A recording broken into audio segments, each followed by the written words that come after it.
Preden zapustijo delavci zidarji izgotovljeno hišo, želim zazidati mali spomenik, ki naj priča našim naslednikom o duševnih in telesnih bojih, je leta 1907 v pismu, ki je vse do danes ostalo zazidano v steni ene od hiš v koprskem mestnem jedru, zapisal Josip Ahtig.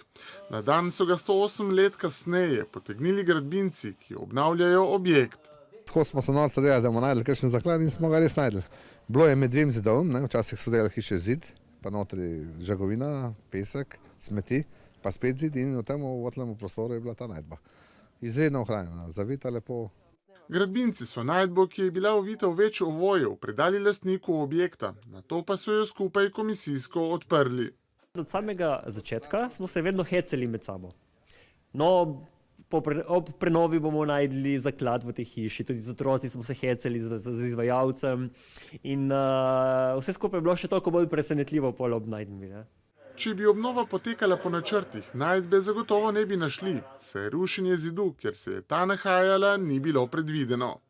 Po dolgotrajnem razmišljanju že odločila, da to steno porušiva. In delavec najdel pač to paket. In moram pohvaliti, da delavca, ki je bil zelo, zelo pazljiv, ko je najdel to stvar, ta paket.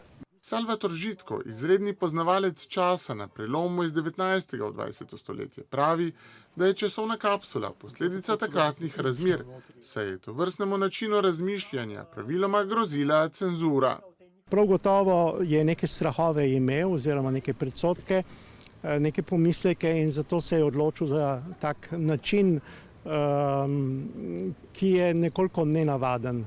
Avtor pisma Josip Ahtig ni bil kdorkoli. O njem imajo v koprskem arhivu veliko zanimivih listin. Josip Ahtig je bil ravnatelj posojilnice in hranilnice v Kopru. Vodil je čitalnico, skrbel je za gledališke predstave, celo napisal je nekaj gledaliških predstav, ki so jih izvajali, se pravi, da je bil res aktivno vključen v to družbeno dogajanje.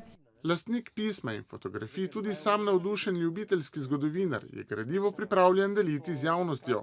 O avtorju pisma pa je znano, da je še leta 1952 živel v Mariboru.